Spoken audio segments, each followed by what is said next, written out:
4 Russian warships, including a nuclear sub, now sitting 200 miles off the coast of Florida.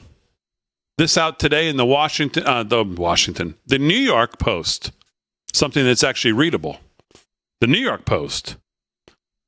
4 Russian warships, including a nuclear submarine, have reached Cuba, just 200 miles off the coast of Florida. And they say as they were coming in, they were about 30 miles off the coast of Florida. Really? Wow. 30 miles. That's still considered international waters, right? I think it's 20 miles or 25. I would think they would have to be. I don't know. Yeah. It's a little close for comfort. Planned military exercises in the Atlantic.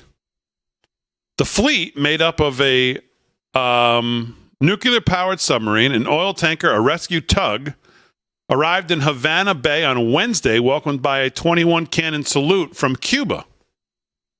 Dramatic images from the arrival show the ominous and massive vessels entering the bay as Cubans lined up on the streets to take pictures of the Kremlin's nautical forces.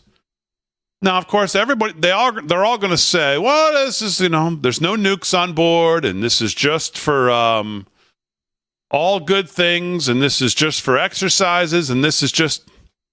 What this is our enemies once again, because they certainly know Joe Biden is certainly no John F. Kennedy. I can tell you that for sure. No. And they know that.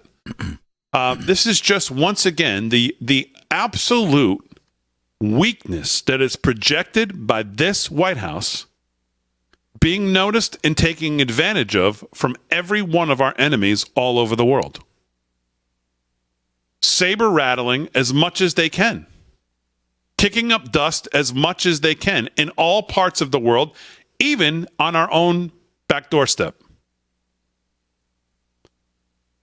Some civilians could be seen wrapped up in Russian flags, with the nuclear ship in turn flying the Kremlin and Cuba colors as its sailors stood in formation while approaching the island nation.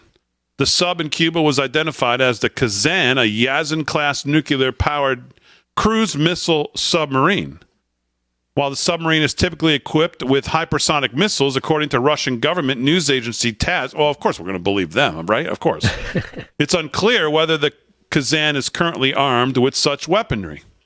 U.S. and Cuban officials have also said that while the submarine is nuclear-powered, it is not carrying nuclear weapons. Oh, okay, so everything's just fine.